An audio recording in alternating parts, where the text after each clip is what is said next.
नमस्कार, स्वागत आहे तुमचं SP मराठी कथा। आजची कथा दगडाचे मूल्य। एका गावात एक प्रसिद्ध मूर्तिकार राहत होता। तो दगडामधून जिवंत वाटतील अशी मूर्ती घडवायचा। एकदा त्याला जंगलात 2 मोठे दगड व सुंदर दगड सापडले। त्याने विचार केला की यातील एक दगडाची छान मूर्ती बनवावी। त्याने आपली छन्नी हातोडा काढला आणि पहिल्या दगडावर वार करायला सुरुवात केली। जसा पहिला घाव घातला तसा त्या दगडाला खूप वेदना झाल्या। तो दगड ओरडून म्हणाला, अरे थांब, मला खूप लागतंय, मला वेदना सहन होत नाहीत, माझ्यावर वार करू नकोस, मला असे सोडून दे। मूर्तिकाराला त्याची दया आली। त्याने तो दगड बाजूला ठेवला आणि दुसऱ्या दगडावर काम करायला सुरुवात केली।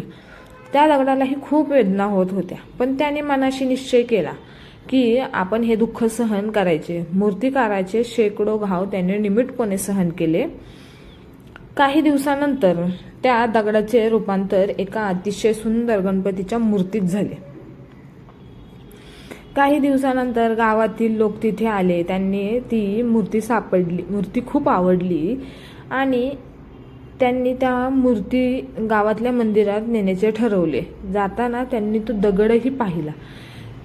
त्यांनी विचार केला की हा दगडही सोबत नेऊ, नारळ फोडण्याचा उपयोग होईल। मंदिरात मूर्तीची प्राणप्रतिष्ठा झाली। लोक त्या मूर्तीची रोज पूजा करू लागले, हार घालू लागले, नैवेद्य दाखवू लागले। पण जो पहिला दगड होता त्याला बाजूला ठेवले होते। त्यावर मात्र प्रत्येकजण येऊन नारळ जोरात फोडत असे। एके दिवशी नारळ फोडणारा तो पहिला दगड मूर्तीला म्हणाला, तुझे नशीब किती छान आहे, लोक तुझी पूजा करतात आणि माझ्यावर मात्र रोज घाव घालतात। त्यावर मूर्ती हसून म्हणाली, मित्रा, जर त्या दिवशी तू थोडे मूर्तिकाराचे घाव सोसले असते तर आज माझ्या जागी तू असता। तू जेव्हा दुःख टाळलंस म्हणून तुला आता ते आयुष्यभर दुःख सहन करावं लागते।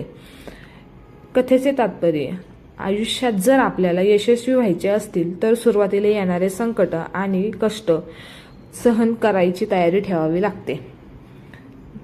ते जे घाबरतात त्यांना नंतर त्रास सहन करावाच लागतो।